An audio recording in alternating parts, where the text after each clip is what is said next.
So there's more video game to this video game.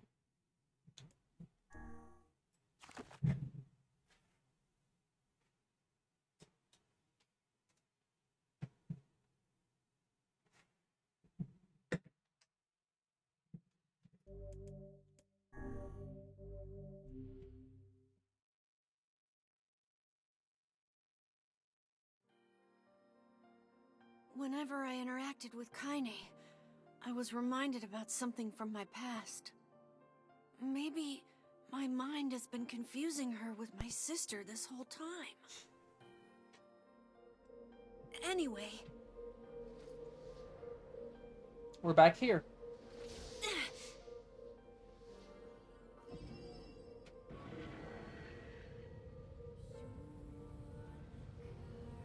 So, good news. It's sequential.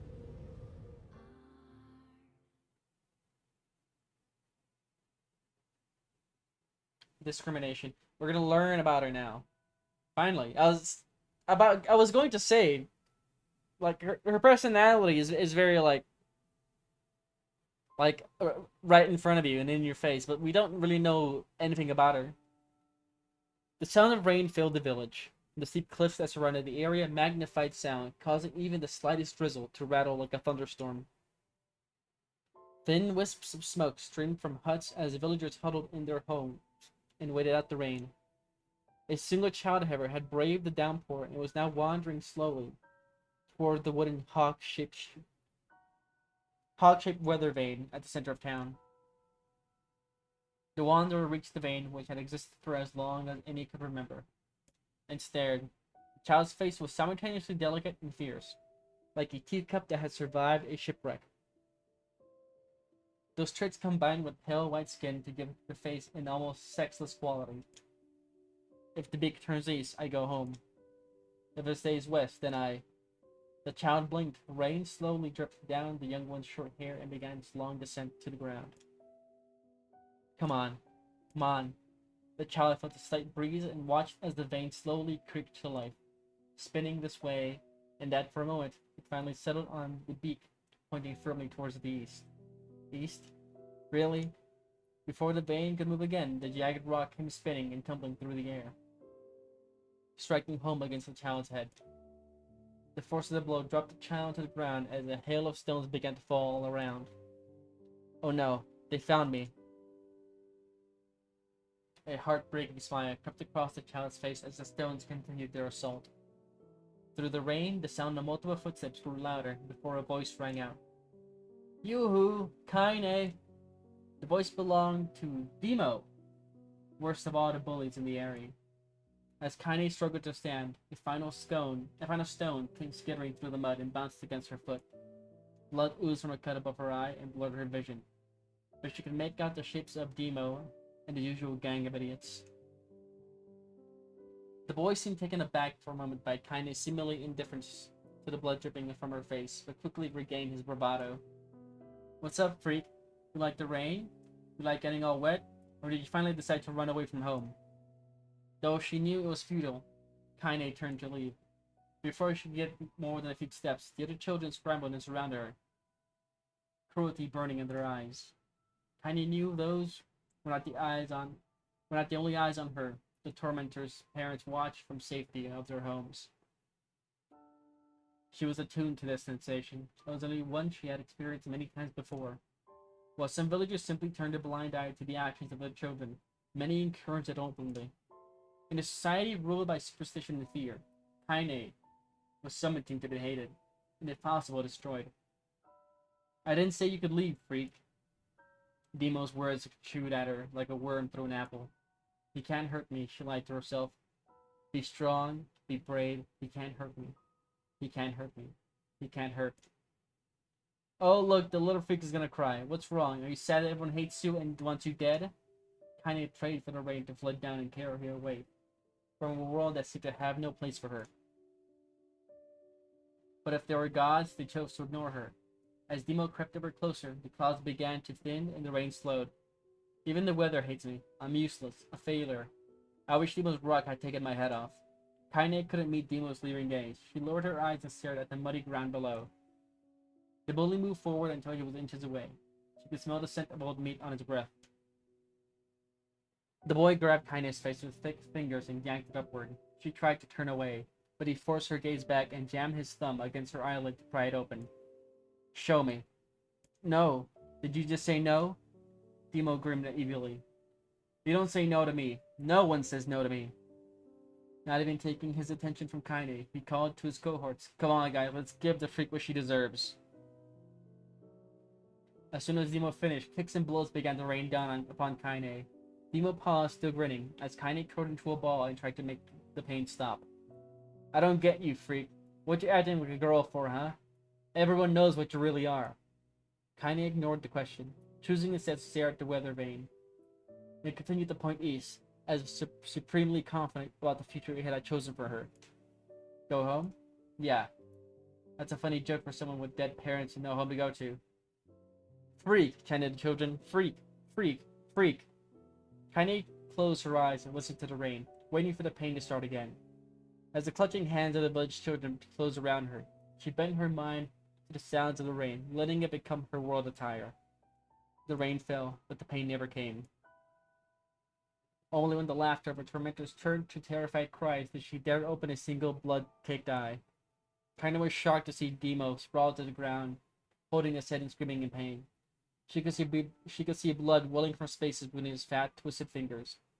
Oh my god, he's crying. He's actually crying.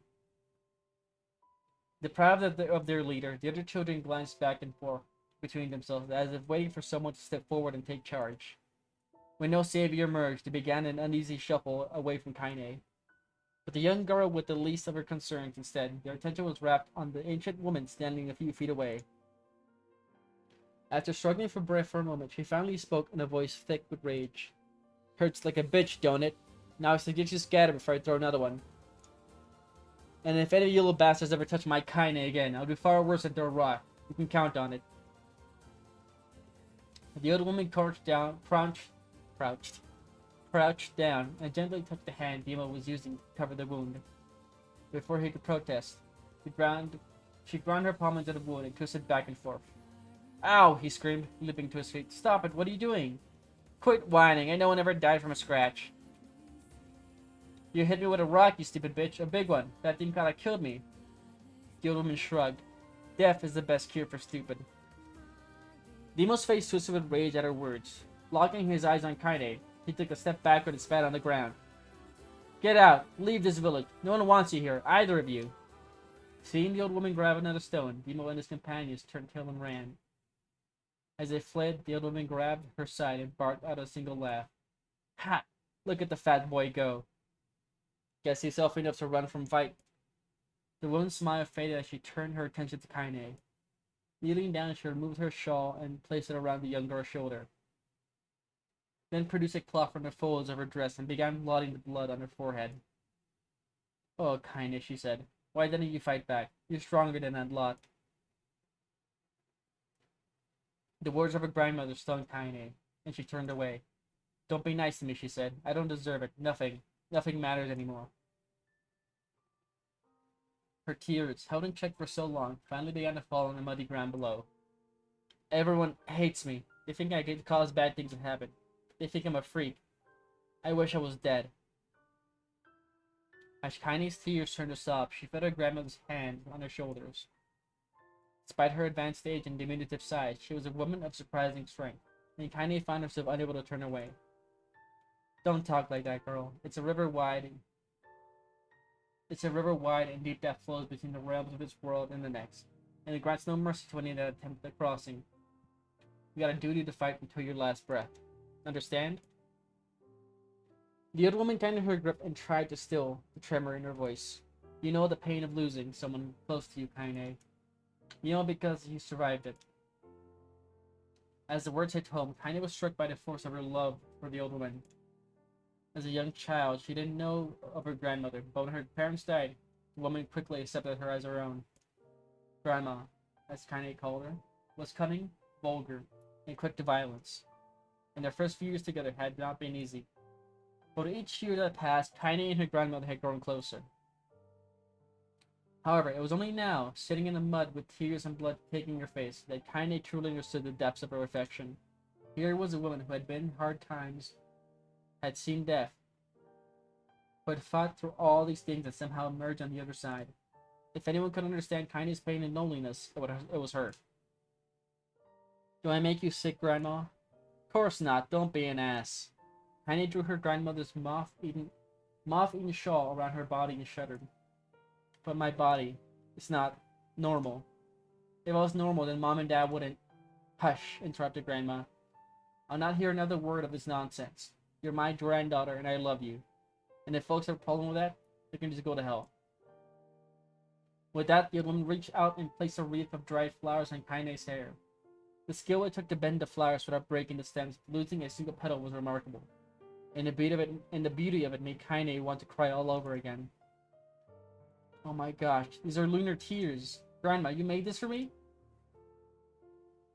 Lunar tears were legendary flowers. Most people could live in their entire lives without ever seeing one, and yet her grandmother had somehow collected a dozen or more. Kaine reached up and touched the wreath as if she couldn't believe it was real. Where did you find these? Just stumbled on them when I was out doing the shopping. The old woman turned away as she spoke, leaving Kaine to suspect that the search had been more difficult than she was letting on. The pains she took to construct the ornament, let alone track down the flowers she used in the construction, made Kaine's heart hurt. She reached up and gently adjusted the wreath, admiring the way it felt around between her fingers. Didn't quite turn out right, said her grandmother as she squinted at it. These old hands have trouble with delicate work, but it sure looks good on a pretty girl like you. Kaine blushed and turned away. You think I'm pretty? Of course you are. What a fool thing to say. Thank you, Grandma. Her grandmother smiled. We're gonna be fine, you and me, she said. As long as we got each other, we'll be just fine. Kaine took her grandmother's hand in hers, and the two of them struggled to their feet. As they began the long walk home, Kaine gripped the hand with all her might, as if trying to stop smoke from drifting away on the wind. The rain had stopped. Kaine stood beneath the weather vane, watching it spin in lazy circles, no longer caring around the direction it faced when it stopped. I don't need to escape. I have a home now. Grandma loves me, and that's enough. Even if it's us against the world. Kaine let her gaze drift up past the vane and onto the cloudy sky. The last faint hints of rainbow were slowly fading. As she turned and headed for home, the light scattered into a million particles and vanished, seemingly taken away to the breeze. Kaine's dreams, daily life.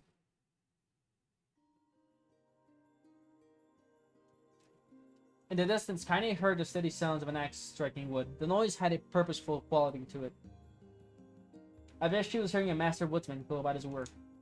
The firewood being produced, however, was as far from the work of art as could be. Pieces of every shape and size were being flung around a barren yard with wild abandon. Anyone trying to stack such wood would probably die of frustration before the job was through. Stupid piece of shit axe. Kaine's grandmother flailed away with the axe, filling the air with both splinters of wood, in words that would make the most hardened sailor blush. Grandma, called Kaine. That you, Kaine? Yelled the old woman, taking her eyes off the wood for a moment. Don't get too close, or I might take your goddamn foot off by mistake. She brought the axe down on the piece of wood, sending chips flying in every direction. One spun past Kaine, close enough for her to hear the whistle. At which point she decided to step back. Once she scuttled to a safe distance, she cupped her hands around her mouth and shouted, Grandma, do you need help? I can get you water or lunch or a new axe or something. The axe, poised to strike another wobbly blow, paused in midair. The old woman considered her granddaughter's offer for a moment and then smiled. Tell you what, since I'm doing such a piss poor job of shopping, why don't you come here and take over so I can go get the water? She hasn't been restless lately, and I don't want you running into one of them bastards. Relinquishing the axe, her grandmother picked up a long pole with wooden buckets on either end. Gathering water was by far the more difficult of the two jobs, but Kaine knew better than to complain. Once Grandma's mind was set, there was no changing it. Kaine did her best to help with the chores, but Grandma took every task that required travel to the village. Though she had a long list of plausible excuses, Kaine knew the real reason. She didn't want her grandmother to be taunted and harassed by the villagers. Once Kaine moved in, Grandma decided to take up residence a good distance from the area. Out of sight, out of mind seemed to be the best policy when it came to the villagers and her granddaughter. And rare were the days when any but the two of them could be found on the rocky acre of land they called home. Kaine enjoyed the solitude, but harbored a secret resentment that her grandmother was forced to spend her golden years in such a place. After watching her grandmother leave, Kaine turned her attention to the task at hand. She had never chopped wood before in her life, and soon discovered why the old woman hated the chore. Swing after swing of the axe produced only a tiny crack in the wood, and when she finally managed to connect with a solid stroke, the tool embedded itself in the log and refused to budge.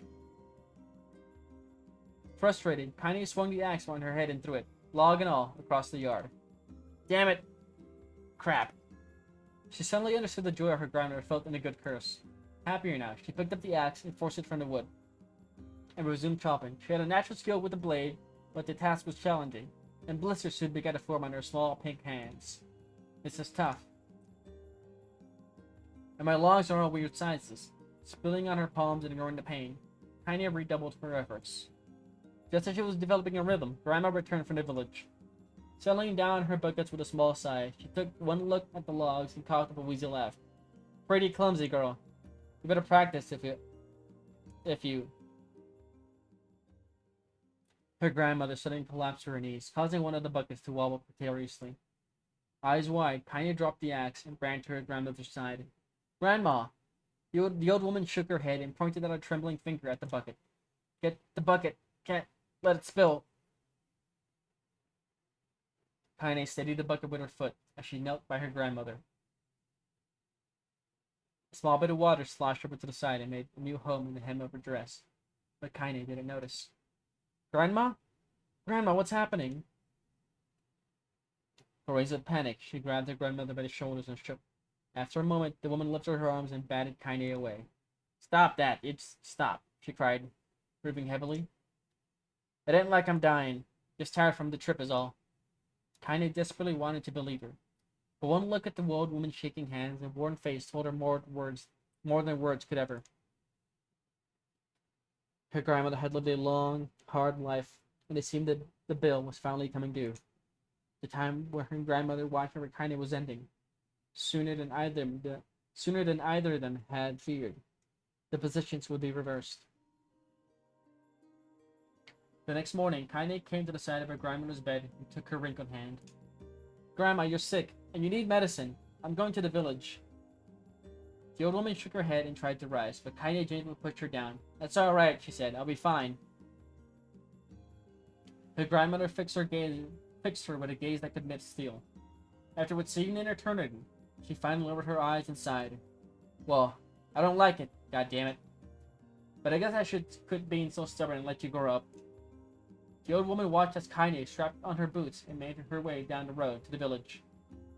Hours later, as an unseen sun made its way across the dark, rainy sky, she was still watching. Kaine moved at a brisk pace, checking her pockets every few minutes to make sure the money her grandmother gave her was still there. Every noise caused her to spin on her heels, making sure she wasn't being stalked by a shade, or worse, Demo and his gang. But she encountered neither tormentors nor shades, and Kaine finally found herself at the entrance to the village. The few those she could see glanced sideways at her, then muttered to each other behind raised hands before slinking away into the shadows. Her heart racing, Kaine took a series of rapid, shallow breaths and tried to calm herself. I have to prove myself. I have to help Grandma. I have to be strong. She chanted those words to herself over and over as she slowly made her way. Finally, her eyes settled on the rotund older woman, who was angrily waving her arms in the air, telling anyone who would listen exactly what she thought of Kaine's presence. Hey lady, said Kaine with a bravado she did not feel. Where's the apothecary? Sorry, I'm gonna sneeze.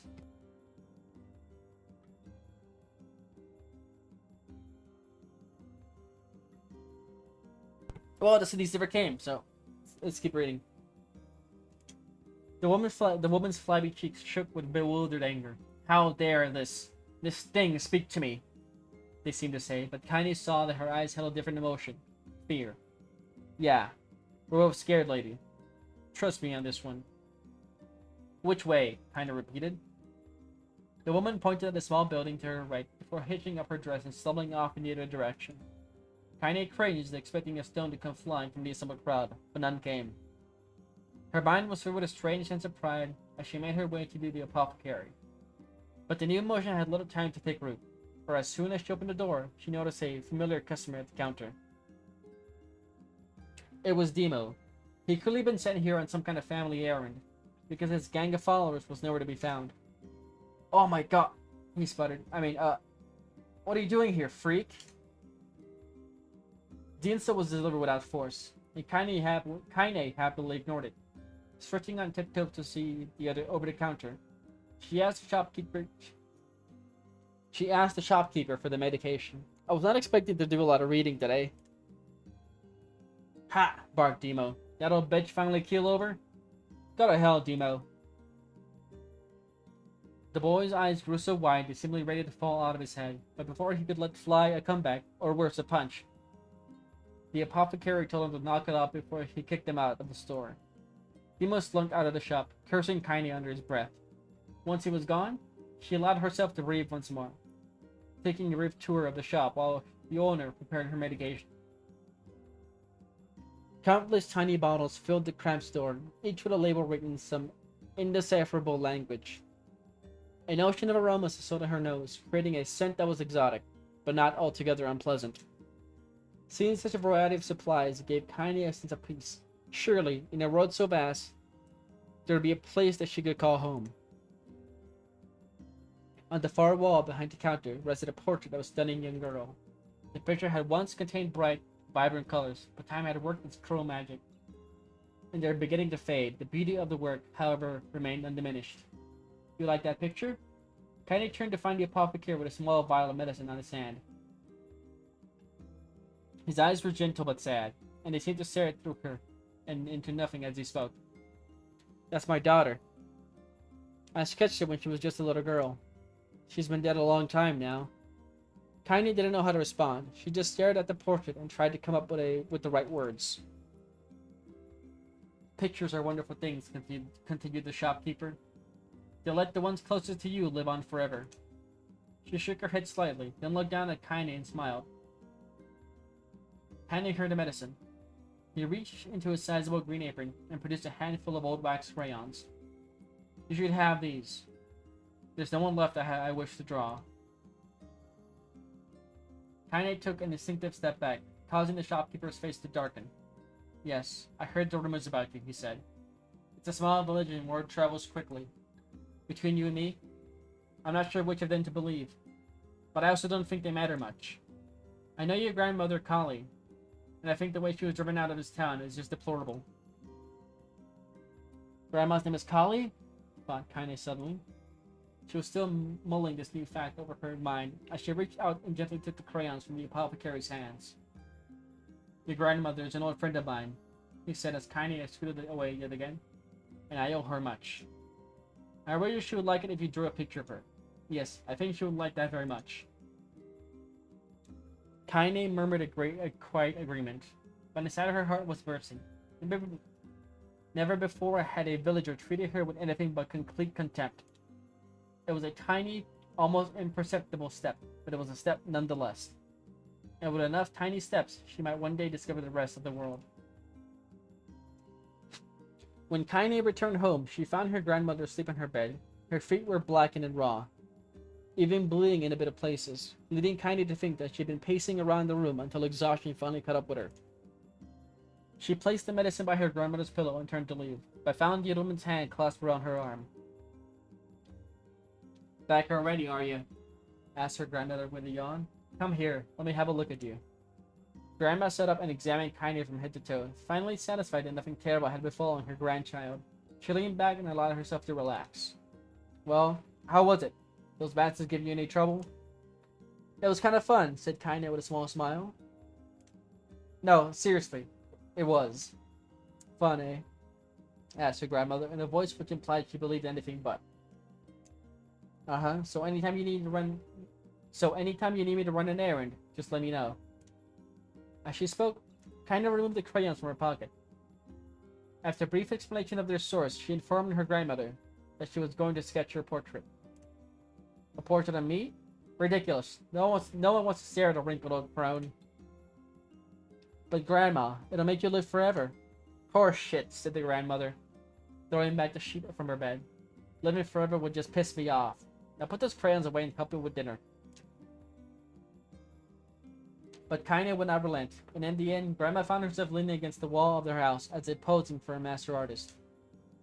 Kaine took up the crayons, eyed every subject carefully, and set to work. Just as her grandmother was about to nod off, Kaine finished the piece. After staring at it for a bit, she released it from her grip and let it slowly drift to the floor. It's terrible. It doesn't look like you at all. I'm sorry, Grandma. I thought these crayons would, make drawing easier or something. The old woman's eyes narrowed at her granddaughter's disappointment. Let me be the judge of that, she said, ignoring the pain on her back and reaching for the paper.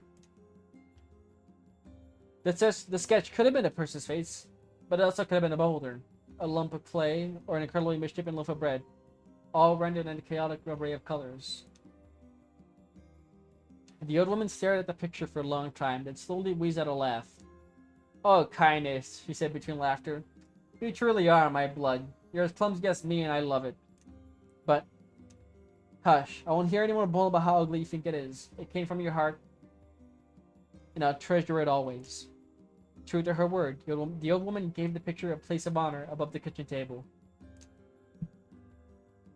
In the days that followed, Kaine would often catch her staring at the portrait with a strange smile on her face. An action she interpreted as silent, mocking laughter. A week later, Kaine sat no more and asked her grandmother to take the artwork down. Posh, said the old woman. I'll take this down when they roll me into the shroud. When they roll me in my shroud. She pondered this for a bit, then turned to Kaine and dropped to one knee. Listen to me, girl. Seeing this picture makes me happy in a way I've never felt before. And it makes me want to go on, so that someday you can feel the same happiness. It was a moment that burned itself into Kaine's memory, a perfect blend of pride and love and joy that came together to form a lifelong remembrance. She swore to never forget this moment, to never forget the old woman who had made her place in the world possible. Time moves on, people and memories move in and out of a life like ghosts passing through a hall. But this moment will be different, Kaine swore, because I will remember it forever. Forever. Separation.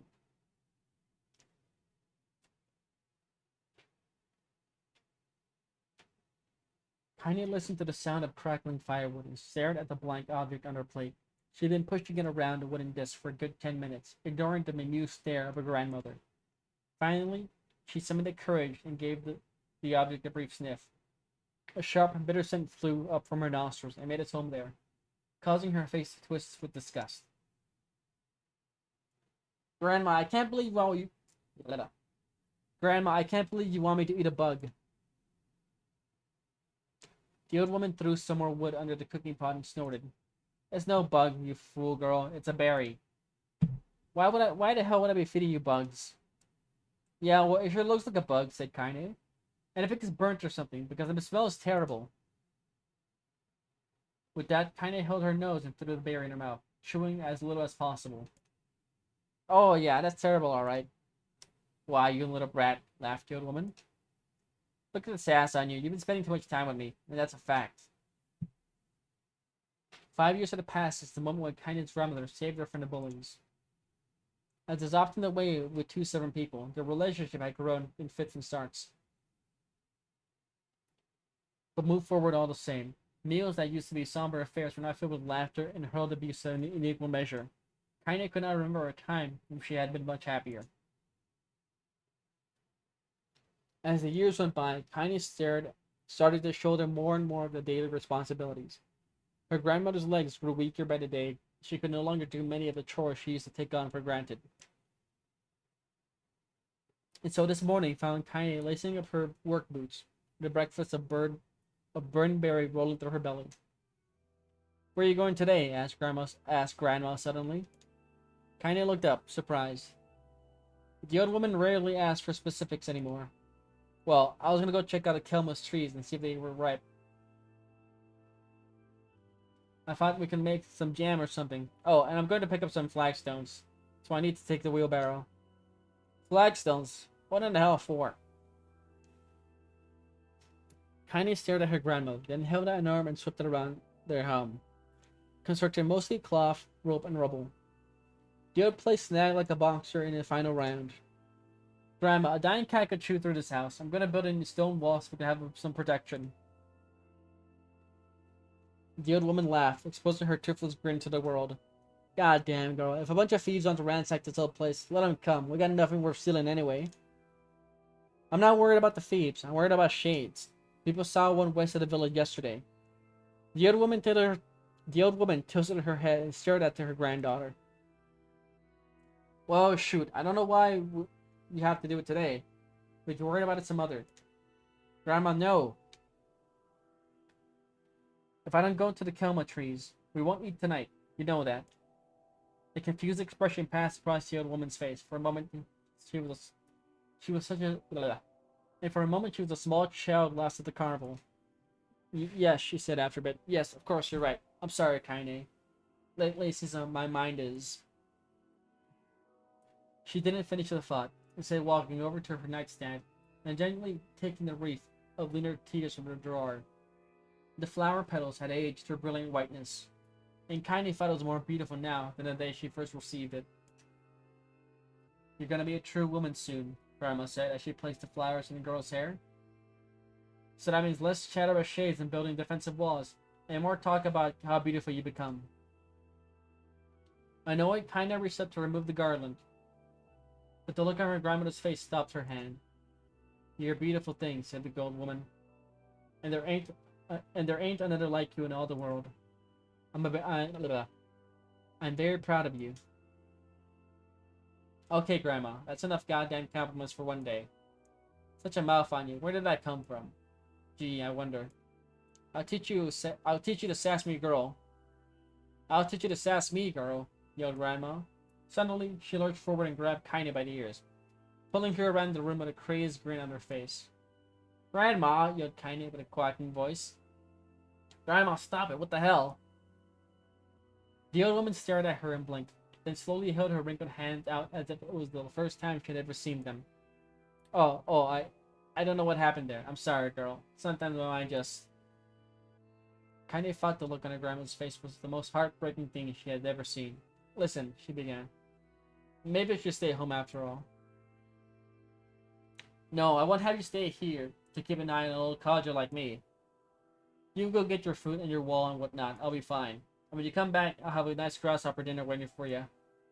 Kaine rolled her eyes and then kissed her grandmother on the forehead and made ready to depart, trying desperately to ignore the worry that was gnawing at the walls of her heart. Kaine could feel the woman's eyes watching her as she moved down the path. Don't turn around, she told herself, but in the end, the temptation was too great. She spun on her heel for one final look and saw a small, bent woman standing in front of a ramshackle hut with a sad expression on her face. God, she looks so old now. It's like the wind could reach down and just carry her away. Kaine worried about her grandmother all day, causing her work to suffer. What little fruit she could collect was tossed carelessly into the wheelbarrow, and she only found a couple of stones before losing interest in the project. Finally, as dusk approached, she decided to call it a day. Cursing herself for the lack of focus, Kaine pushed the nearly empty wheelbarrow back down the path. As she crested the final hill, she suddenly froze in place. The wheelbarrow fell from her fingers and collapsed on its side, sending a few pieces of wrinkled brown fruit back down the hill.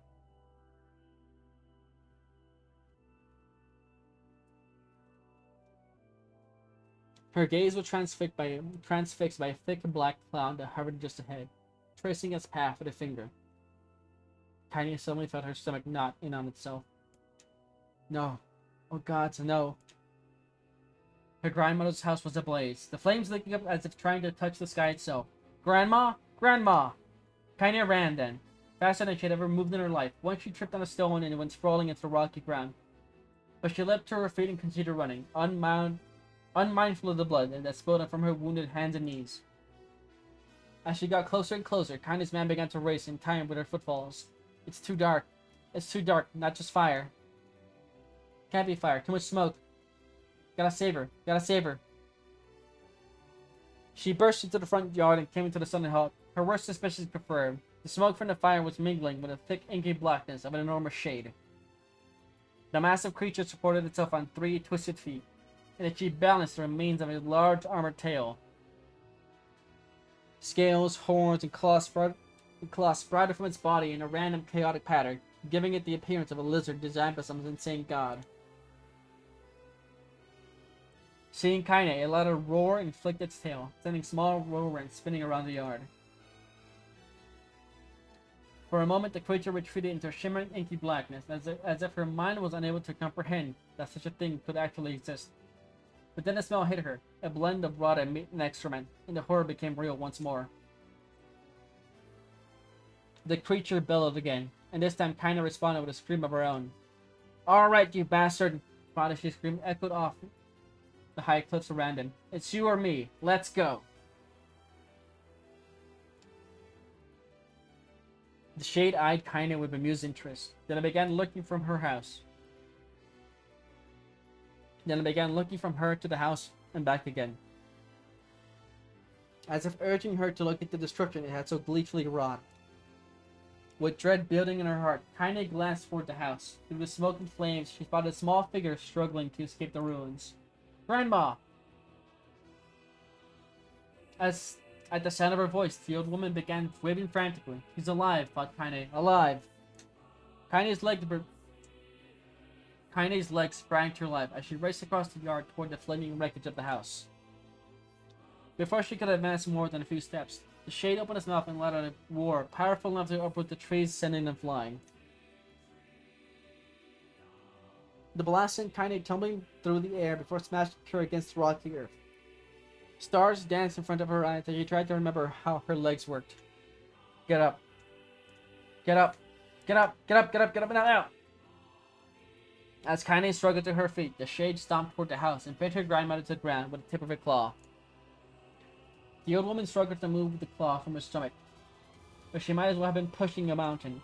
She coughed briefly, sending a small spray of blood into the air. They collapsed to the ground, her energy spent. Kaine lurched to her feet, only to fall back to the earth with a gasp. Her ankles were on fire. One or both of them were surely broken. Ignoring the pain that screamed through her body, she began dragging herself across the ground, leaving a drunken trail of dust and blood in her wake. "Grandma! Hold on! Just a little longer!" Her grandmother's face was turning blue, her eyes rolling back until only the whites were exposed. Kaine pulled herself across the ground with maddening slowness, the distance seeming to increase with every second that passed. The shade glanced between the two women and flicked out its tongue, its giant mouth turning up at the corners, short, panting breaths belched from somewhere deep inside its core. "Bastard, laughing at us." She had no idea how such a mindless creature could experience emotion, but there could be no doubt the shade was taking joy in their suffering. "Yeah, I see your plan." The shade moved its claws slightly, allowing Grandma to breathe again. It was clearly keeping her alive, only to snuff out her life when Kaine was close enough to touch her. "I'm gonna kill this bastard." Summoning all her strength, Kaine rose to her feet. There was a sickening snap to her from her right ankle as the foot twisted backward. But she forced it from by her mind and began to hobble toward the monster. Pulling a small knife from the pouch on her waist, she leapt out on the foot that pained her grandmother and plunged the weapon deep. "Give her back!" she screamed. "Give her back to me!" It was like stabbing a rock. After a few swipes, the knife broke at the hilt with a dull snap. The shade panted in laughter again, then raised its tail and sit there rushing through the air toward the young girl that was latched to its foot. Kaine never stood a chance. The tail struck her square in the chest and sent her crashing into the burning wreckage of the home. As she lay on the ground with blood pouring from multiple wounds, a small, weak voice spoke up. "Kaine?" Kaine's vision blurred, but she forced herself to focus on the sound.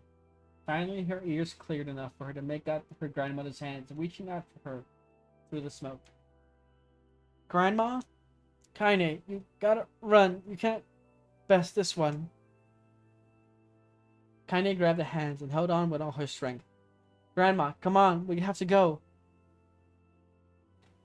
The old woman coughed loudly. One of her hands, slick with blood, slipped from Kaine's grasp and thumped to the ground below.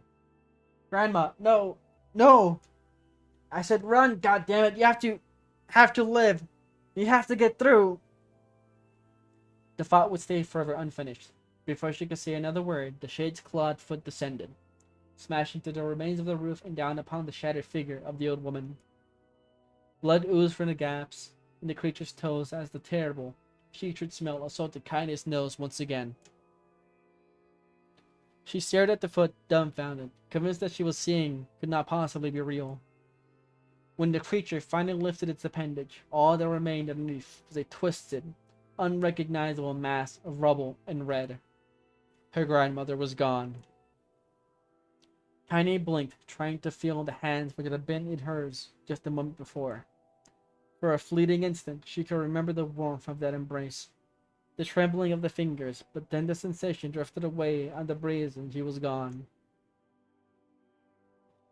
Memories flashed through Kaine's mind, one after the other, faster and faster, until they became a meaningless jangle of noises. Kaine screamed then, a thunderous sound that echoed off the cliffs and seemed to roll away forever. The shade eased forward, black ichor pouring from its mouth and dissolving into smoke on the ground below. The earth shook with every step as it crept towards its prey. Kaine's body slowly rose, as if controlled by a mad puppet master. Her arms and legs were bent at impossible angles. Her head lolled dangerously to the side, yet somehow she managed to stand. Staring at the shade, her eyes began to glow with a deep red fire. The creature, so confident just moments before, took a slow, hesitant step backward, trying to discern if this broken human could possibly pose a threat. Kaine seized the moment, laughing like a madwoman. She leapt into the air and plunged the shattered hilt of her knife deep into the leg of the shade.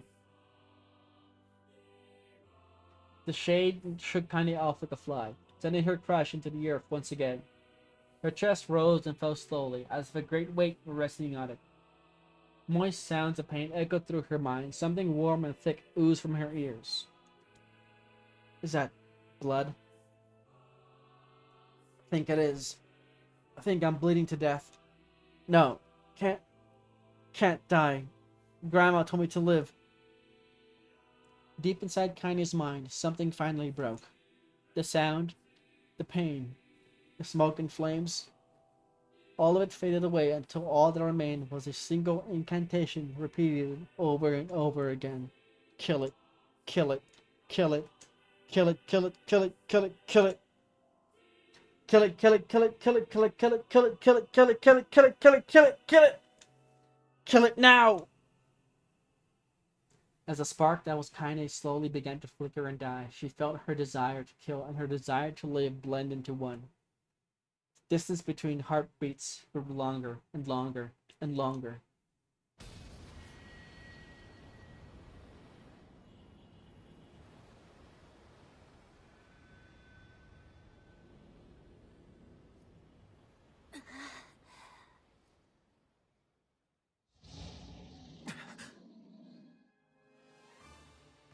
The beast approaches. Oh, I know.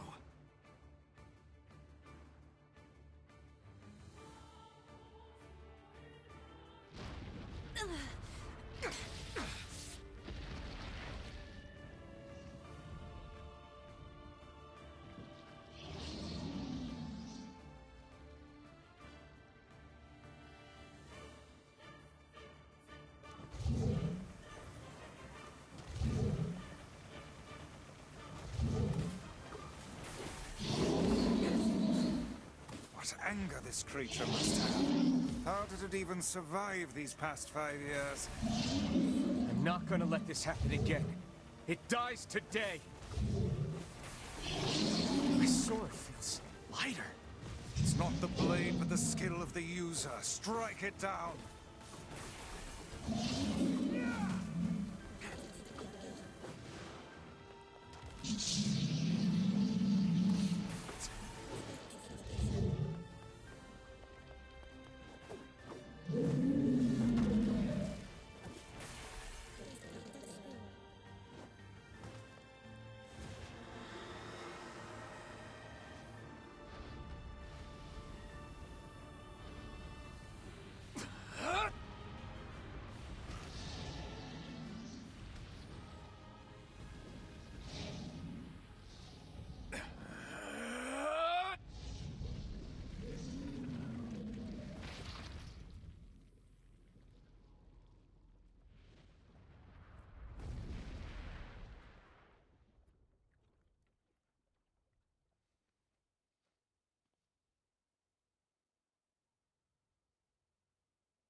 encounter.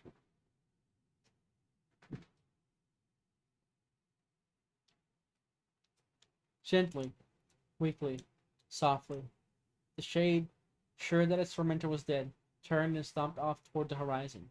Stomping along the way below one final roar. Couldn't kill it. Shame beyond imagining. Kaine tried to turn her head to the side, but only succeeded in coughing up a huge gout of blood. It was getting difficult to see, and only after a moment of fierce concentration did she realize that her left eye was gone. Left to herself, she turned her remaining eye to the ruins of her home and noticed a ragged stump of arm resting a few feet away. Yeah, that's mine, she thought with a mad giggle. This is gonna make clapping a real bitch. Ha! Cried a sudden voice from the depths of her mind. Finally gonna die, are you? Well, you had it coming. Go to hell, Demo, she thought at the unseen assailant. Go to hell before I pluck out your eyes and feed them to a dog. The voice of her childhood terror evaporated into smoke, only to be replaced by another, more recent voice. Hold still, said the apothecary, materializing from the ruins like a ghost. I want to draw you. That way you can live forever. No, stop. Don't want to live forever. Want to die right here. I see, he said quietly. Well, if that's what you want.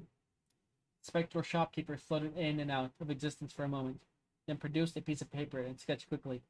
After a few seconds, he turned the page to Kaine and smiled.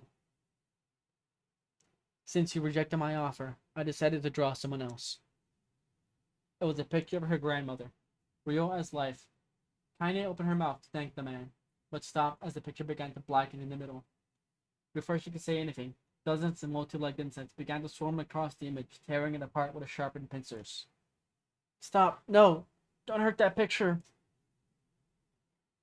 Kaine reached out with her remaining arm and waved futilely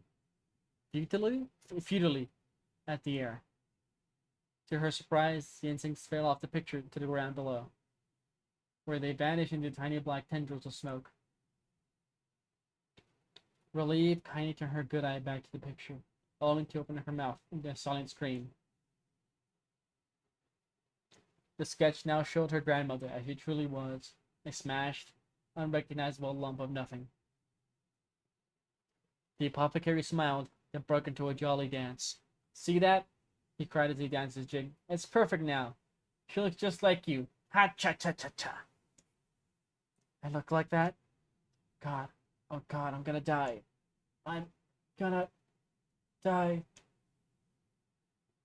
Drowning in despair, Kaine let her head back into the mud and smoke of a ruined house, waited for the end to come. But just before she let everything go, an unfamiliar voice began whispering in her ear. And you got a wish, sunshine? The voice was vulgar and fierce at the same time, as if insanity had somehow found a way to take form. Kaine wanted to scream as the voice crawled under her skin, but her lungs refused to work. You know, a wish, like a prayer or something. Why don't you get on your knees and start praying to heaven? Please, invisible man in the sky, save me, save me! Kaine finally resorted to shouting at the voice in her mind. I don't make wishes, they don't come true for me. I'm a curse, a freak. I should be left to die. The other voice boomed in her ears. Oh God, you're the best.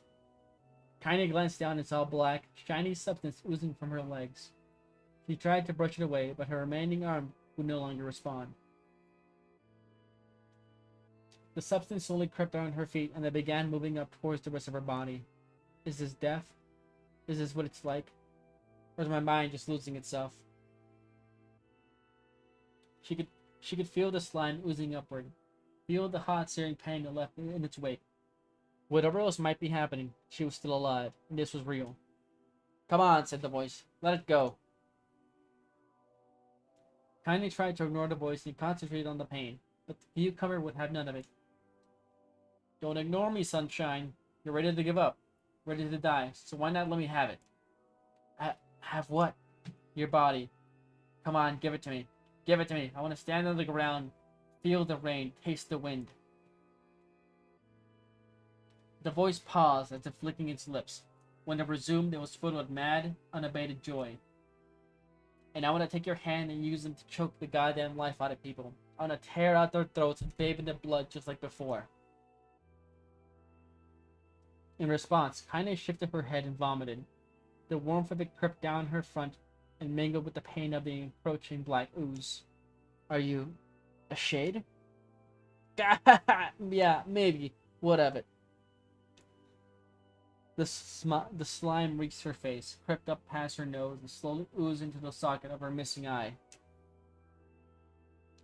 The moment it touched her brain, Kaine was struck by the most powerful sensation she'd ever felt in her life. It was ecstasy. She wanted to scream with delight, but all she could manage was a small, whispered moan. Feel good, don't it? Asked the voice with a chuckle. Yeah, what can I say? I know how to please the ladies. Now give me that body. Come on, give me that body and I'll give you more of this feeling. It's a fair trade. A black lump began to protrude from Kaine's side. As she watched, it grew longer and thicker, eventually taking the form of her missing arm. I can see better, she thought. My eye must be growing back too. The slime reached up to envelop the rest of her face, but she managed to brush it away. Stop it, she whispered, marveling at how she regained her voice. Stop! The black ooze hesitated, as if considering his request, then quickly shimmered down her body before disappearing in a cloud of smoke. Ah, what the hell, sunshine? Screamed the voice. We had a deal. I thought you wanted to die. Grandma said, can't die yet. A brief image of her grandmother, bloodied and broken, flashed before her eyes. She saw the shade that had killed her, and heard its mocking laughter. Then closed her eyes and forced the image from her mind. Her whole body was quaking with rage. When she opened her eyes again, they burned bright red. That thing took my grandmother.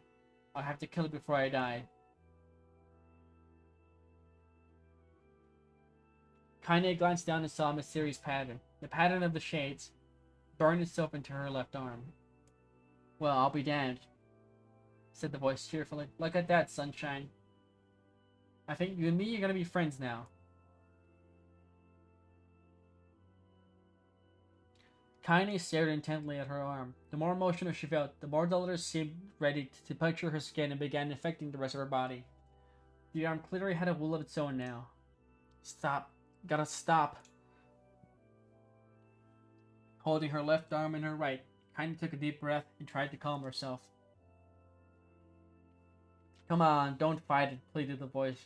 Hate's my favorite dish, and I'm hungry. Let it go. Feel the anger. Burn with the fire of revenge. Thirst for blood and go out their end. Shut up. Shut up and get the hell out of my body. Your body? Oh, that's rich, sunshine.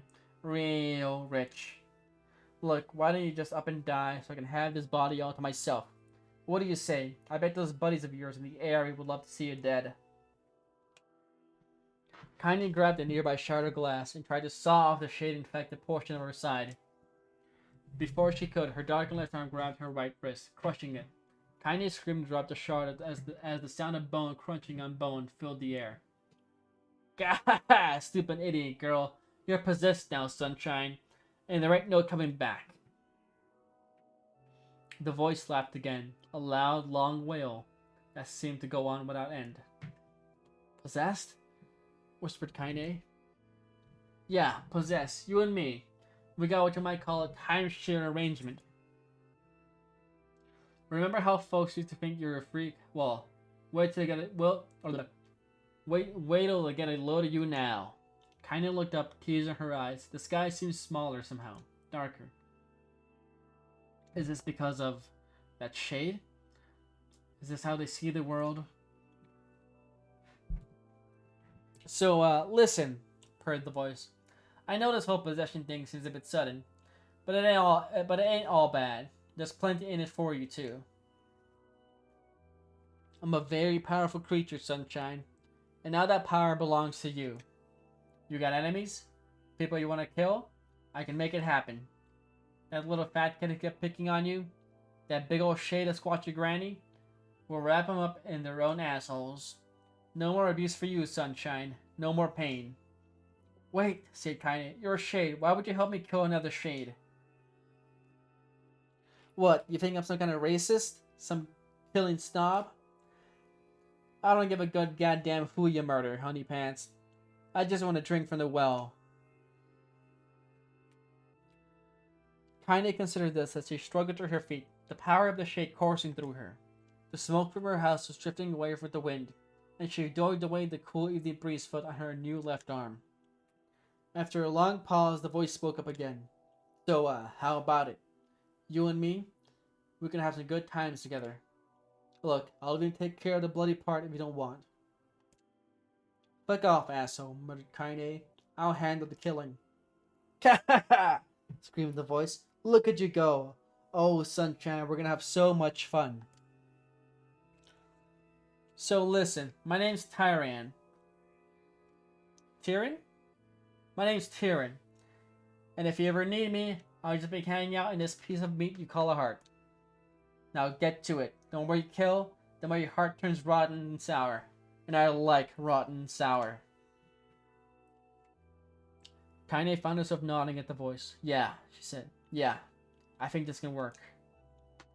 I gotta find that shade. I'm gonna strangle it with its own guts. And when I'm done, I'm gonna do the same to you, Tyran. Count on it. Ha! Laughed Tyran. I have shit bigger than you, so good luck with that. Oh, and hey, one more thing. Right now, you and me are sharing this body. So if you ever run out of hate, if you ever, go soft, then I'm gonna take over everything. So keep on killing, sunshine, and watch your back. The voice grew fainter and gradually faded away, fading into somewhere deep inside Kaine herself. Kaine waited until she was sure the voice was gone, and then waved her new left arm around a few times. It feels perfectly normal, she thought. It feels like mine. Desperately, she began poking and prodding at the new limb, determined to find something wrong with it. She didn't want it to feel normal. That would mean the creature inside her had already won. I'm not a shade. I'm Kaine. Repeating this mantra in her mind, she slowly began digging through the rubble of her house, being careful to ignore a certain red stain spot in the corner. Finally, after what seemed like an eternity of heartbreaking work, she found what she was looking for. It was a wreath of lunar tears. Though it had been through hell and back, the garland's petals were as bright as ever. Kaine started to place it in her hair, and slowly lowered the wreath and stared at it. I'm sorry, Grandma. I'm so sorry. But I don't deserve to wear this anymore. I'm possessed, corrupted, a freak. And this time, I don't think there's any going back. Holding the flowers in her heart, Kaine fell to the ground and sobbed. As night gradually lightened to dawn, and the people of the area rose to their daily lives, she remained in that position, as if tears could somehow wash away the horror that now infected her world. Alive! Stay alive! Stay alive! Oh, it's the same words her grandma said. Kaine, you gotta live! You gotta come back to us!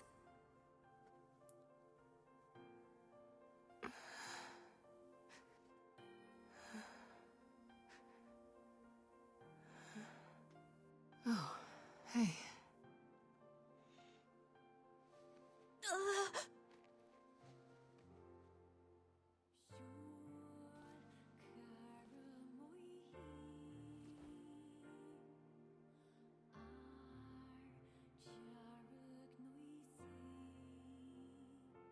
Emil, you were the one calling me, weren't you? You still recognize me? Of course. I knew you right away. Thank you, Kaine. Welcome back, Kaine. Wow, you grew up. So, How long has it been? 5 years.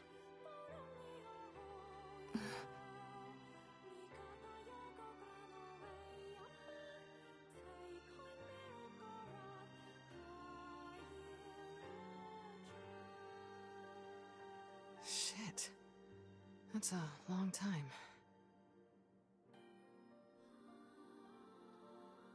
Any luck with Yona? We are still no closer to finding her.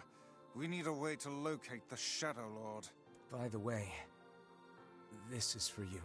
Is that a lunar tear? It's not as good as your grandmother's, but I tried.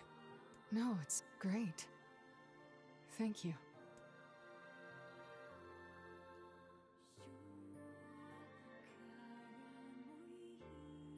Kaine waking from her long petrified sleep. Emil's unflagging kindness. Our reunion was a happy one, and we let it wash over us like rain. That is, until Devila and Popola had to go and ruin it all. Oh. Are you kidding me? You can't Yeah, be serious! I remember this. Please try to understand. People are tired and scared, and I'm sorry. I'm sorry you have to bear the brunt of that. This is crap, and you know it! So like, can they, since they're all like not real people, just replicants of people, can they sense that Kaine is like half shade? It's okay. We can sleep outside. No one's sleeping outside. You and Kaine saved this village, and now they want to run you out? People are afraid of us. And really, I understand. I mean, look at me. Yeah, he is more outwardly obvious. He's the Skeleton Man. As long as you're still with us, I can deal with it. Right, Kaine? I'm used to sleeping outside. But We'll see you later. Sorry about this.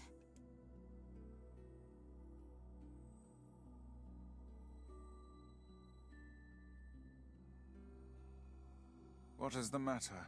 Kaine always sleeps outside. I never thought about that until just now. Never even occurred to me. Damn it. We should turn in.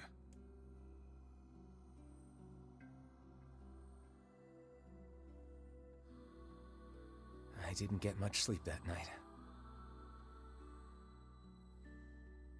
For the first time in my life, I hated Devila. For the first time in my life, I doubted Popola. But those feelings are pointless in the end. They said and did what they did for the sake of the village. To protect it from the horror of the Shades.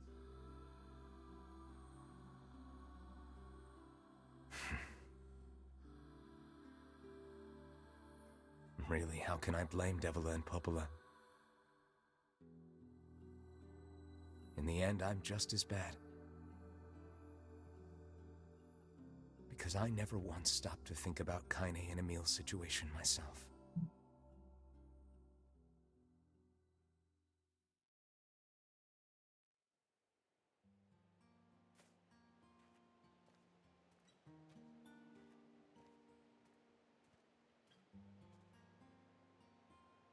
I should apologize to Kaine and Emil.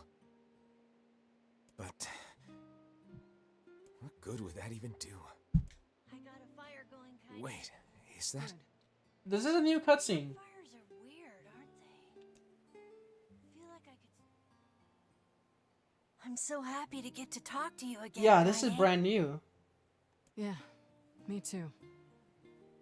I tried everything I could think of to save you, you know.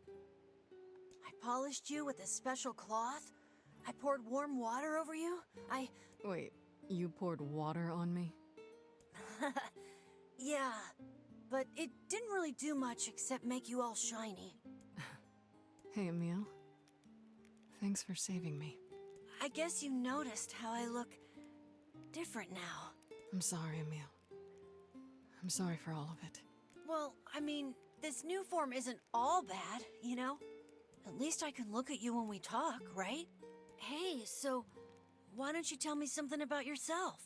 I'm not very interesting. Sorry. Come on. I just want to know you better. Please? Fine. This all happened when I was a kid. Before the whole shade possession thing. My body is different. And when the villagers found out about it, they started treating me like a freak. But one person, my grandmother, accepted me just as I was. No matter how bad things got, she gave me the strength to keep going. She's really special to you, huh? Yeah. Oh, hey! That gives me an idea. Since we cured your petrification, we should start looking for a way to cure your possession in my body. I know we can do it if we all work together. Heck, it'll probably be super easy. Let me guess. More warm water? Okay, can we just forget I told you about that?